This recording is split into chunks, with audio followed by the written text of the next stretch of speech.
Terima kasih atas kesempatannya. Kali ini saya akan mempresentasikan salah satu jurnal yang berjudul Isolasi Escherichia coli, Staphylococcus aureus, dan Listeria monocytogenes dari produk susu dijual dengan kondisi pasar di Agra.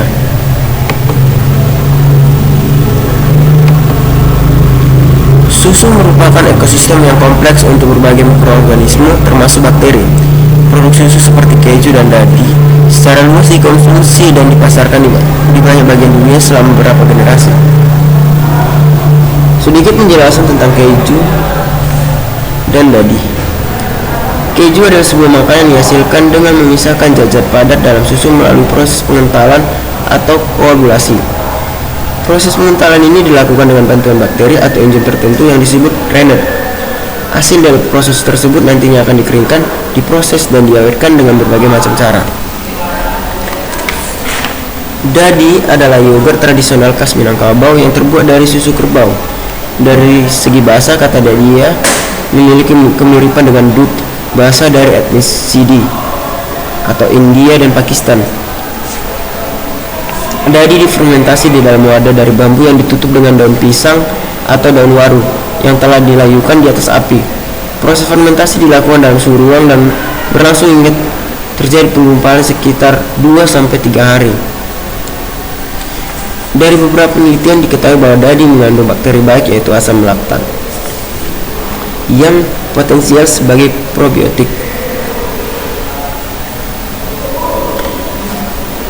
Dasar dari penelitian ini adalah adanya peningkatan permintaan oleh konsumen untuk kualitas tinggi makanan alami, bebas dari pengawet buatan, dan mencemari mikroorganisme.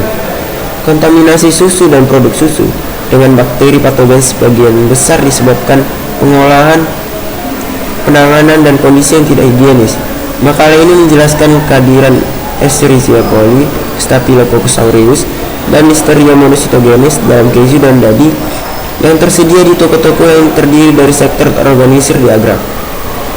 E. coli yang sering mengkontaminasi organisme makanan, dan itu merupakan indikator yang baik dari polusi feses.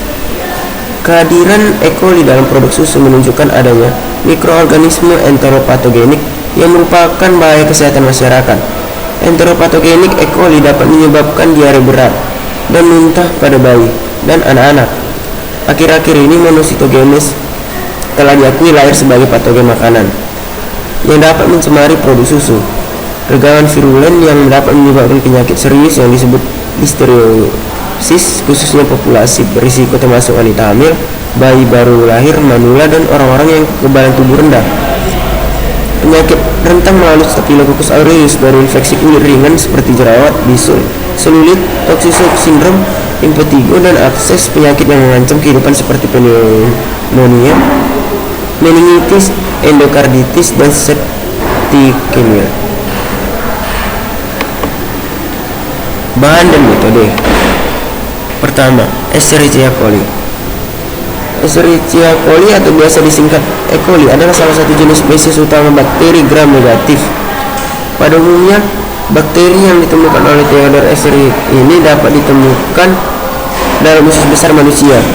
Kebanyakan E. coli tidak berbahaya, tetapi beberapa seperti E. coli tipe O157.27 dapat mengakibatkan keracunan makanan yang serius pada manusia, yaitu diare karena eksotoksin yang dihasilkan bernama ferotoksin. Toksin ini bekerja dengan cara menghilangkan satu basa adenin dari unit 28S RNA sehingga menghentikan sintesis protein. Sumber bakteri ini contohnya adalah daging belum masak seperti daging hamburger yang belum matang. Kedua, Listeria monocytogenes. Bakteri Listeria monocytogenes atau L. monocytogenes diklasifikasikan sebagai bakteri gram positif dan bergerak menggunakan flagella. Penelitian ini menunjukkan bahwa 1-10% manusia mungkin memiliki Listeria monocytogenes di dalam ususnya. Bakteri ini juga telah ditemukan pada setidaknya 37 spesies mamalia, baik hewan peliharaan maupun hewan liar, serta pada setidaknya 17 spesies burung, dan mungkin pada beberapa spesies ikan dan kerang. Ketiga, Staphylococcus aureus. Staphylococcus aureus atau S. aureus adalah Bakteri gram positif yang menghasilkan pigmen kuning, bersifat aerob fakultatif, tidak menghasilkan spora dan tidak motil. Umumnya tumbuh berpasangan maupun berkelompok dengan diameter 0,8 sampai 1 mikrometer. Infeksi S. aureus diasosiasikan dengan beberapa kondisi patologi, di antaranya bisul jerawat, pneumonia, meningitis, dan artritis. Sebagian besar penyakit yang disebabkan oleh bakteri ini memproduksi nanah. Oleh karena itu, bakteri ini disebut piogenik. S. aureus juga menghasilkan katalase, yaitu enzim yang mengkonversi peroksida atau O2 menjadi H2O dan O2, dan koagulase, enzim yang menyebabkan fibrin berkoagulasi dan menggumpal. Koagulase diasosiasikan dengan patogenitas karena penggumpalan fibrin yang disebabkan oleh enzim ini terakumulasi di sekitar bakteri, sehingga agen pelindung inang kesulitan mencapai bakteri dan fagositosis terhambat.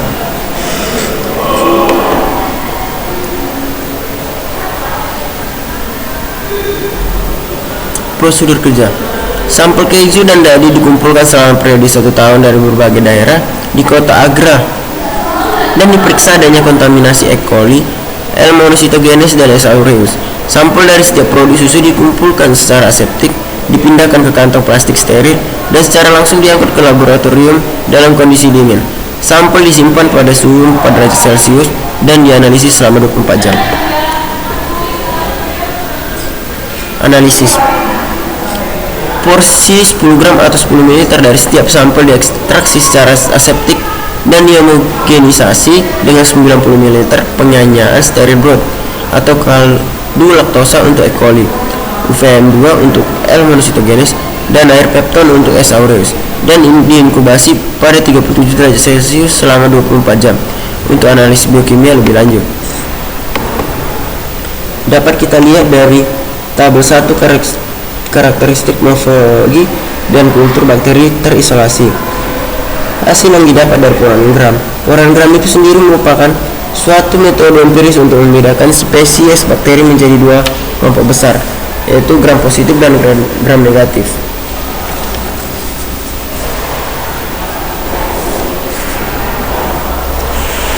Untuk E. coli dapat kita lihat pada gambar. Poranegram didapat gambar E. coli berjenis bakteri gram negatif, S. aureus berjenis bakteri gram positif, Listeria monocytogenes berjenis bakteri gram positif. Karakteristik kultur pada media selektif. Koloni E. coli menunjukkan warna kimia logam. Koloni S. aureus menunjukkan warna hitam dikelilingi lingkaran putih. Koloni Listeria monocytogenes hijau kuning berkilau. Runcing koloni dikelilingi oleh zona hitam menyebar. Media dan kondisi pertumbuhan. Untuk isolasi dan identifikasi E. coli, sampel diperkaya kultur selektif dengan levin eosin metilen biru atau EMB agar, dan diinkubasi pada suhu 37 derajat Celcius selama 24 jam. Koloni morfologi khas atau setidaknya 4 percobaan Petri menghasilkan warna kemila logam, dibawa ke kaldu nutrisi untuk diidentifikasi lebih lanjut. S. aureus diisolasi dengan menggunakan teknik yang diberikan oleh Bert Parker pada tahun 1962. Sampel diperkaya di Bert Parker agar atau BPA dan diinkubasi pada suhu 37 derajat Celcius selama 24-48 jam. Sampel dikelilingi oleh lingkaran putih. Dugaan sampel mengandung S. aureus. Digunakan wadah Dominguez Rodriguez Isolation agar atau DRIA. Inkubasi ini diperkaya kaldu DRIA dan diinkubasi pada 37 derajat Celcius selama 24-48 jam. Koloni berwarna hijau agak kekuningan berkilau dan dikelilingi zona hitam menyebar, diduga sampel mengandung Listeria monocytogenes. Berikut ini sedikit penjelasan tentang uji yang dilakukan pada jurnal ini. Secara umum, uji biokimia bertujuan untuk mengetahui tentang senyawa-senyawa yang ada dalam sistem hidup, penyusunan senyawa-senyawa tersebut ke dalam sel-sel, dan interaksi kimia yang terjadi. Hidrolisis pati.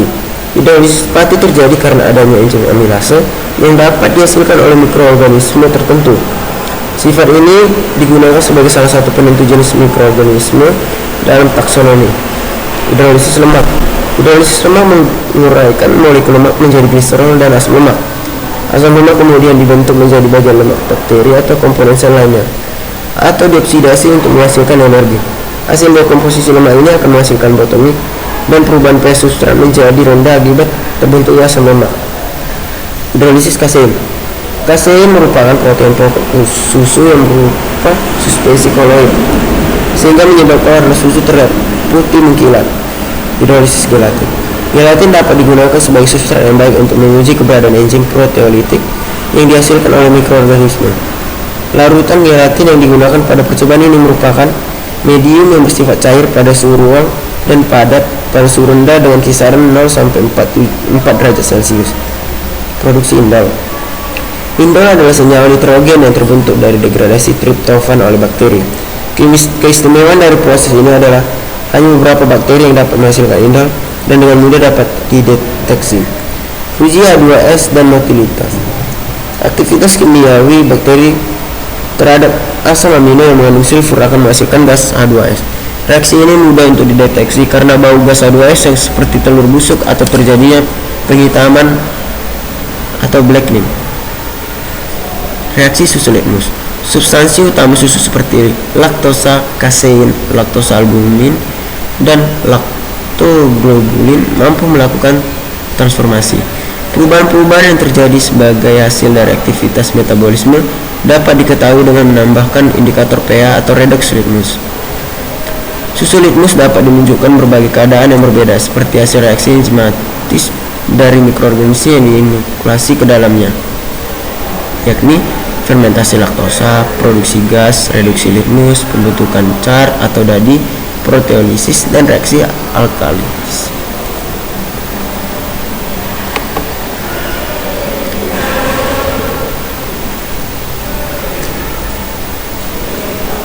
Fisiologis dan uji biokimia.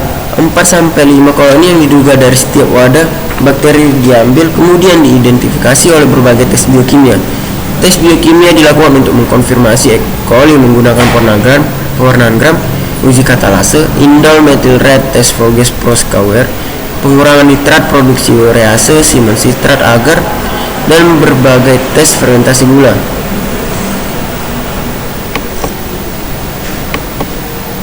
Dapat kita lihat pada tabel 2. Tes biokimia mendapatkan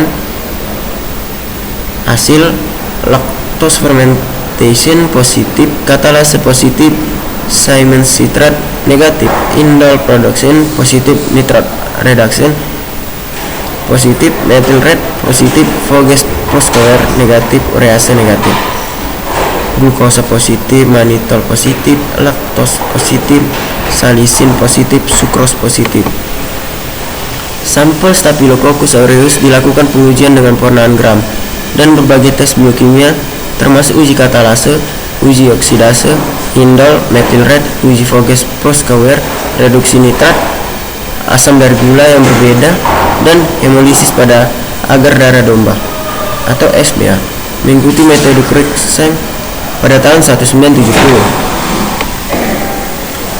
Dapat kita lihat pada tabel 3, hasil tes biokimia menunjukkan katalase hasil reaksi positif, oksidase negatif, indol produksi negatif, nitrat reduksi positif, methyl red positif, Voges Proskauer positif, glukos positif, manitol positif, maltos positif, laktos positif, raffinose negatif, sukros positif, hemolisis positif, koagulase positif.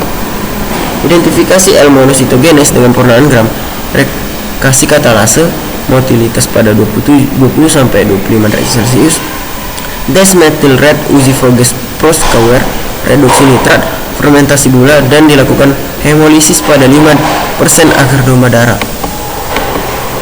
Didapat pada tabel 4 ini dapat kita lihat hasil tes biokimia. Katalase menghasilkan reaksi positif, oksidase negatif, indol produksi negatif, nitrat reduksi negatif, methyl red positif, Voges Proskauer positif, hemolisis positif, rambus positif, alpha methyl demanoside positif, silos negatif.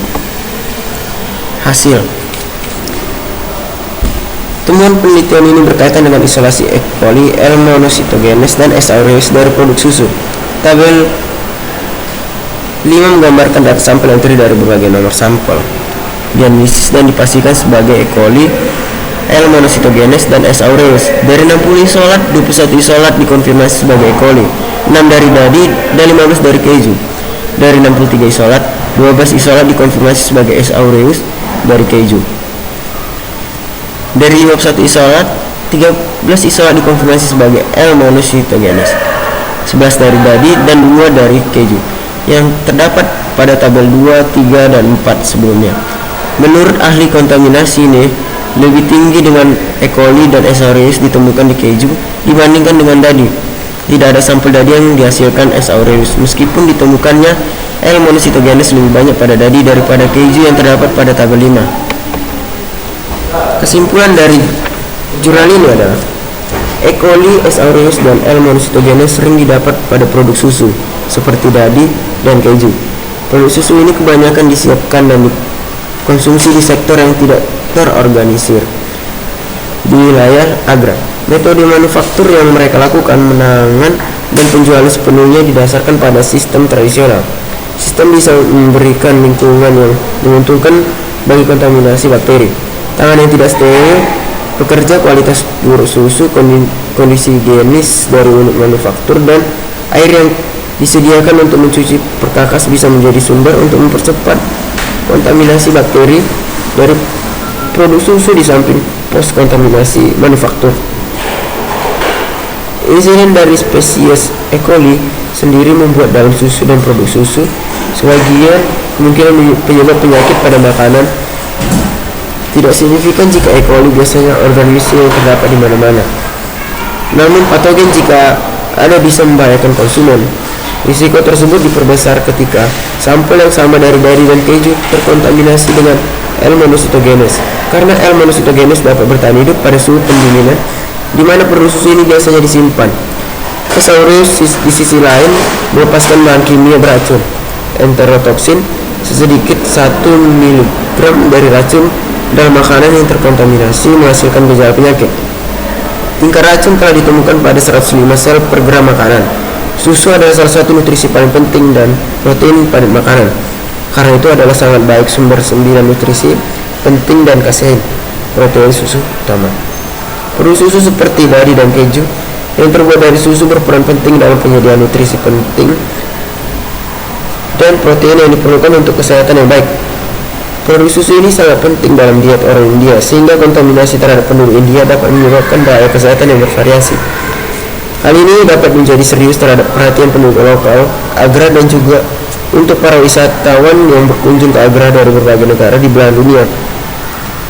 Hasil penelitian ini menunjukkan bahwa langkah-langkah pencegahan yang ketat harus diadopsi untuk memastikan kontaminasi produk susu bebas untuk kesehatan yang baik dari semua konsumen. Untuk ini, kesadaran dan perawatan perlu untuk disosialisasikan di daerah wilayah penduduk agra. Demikian presentasi dari saya. Terima kasih.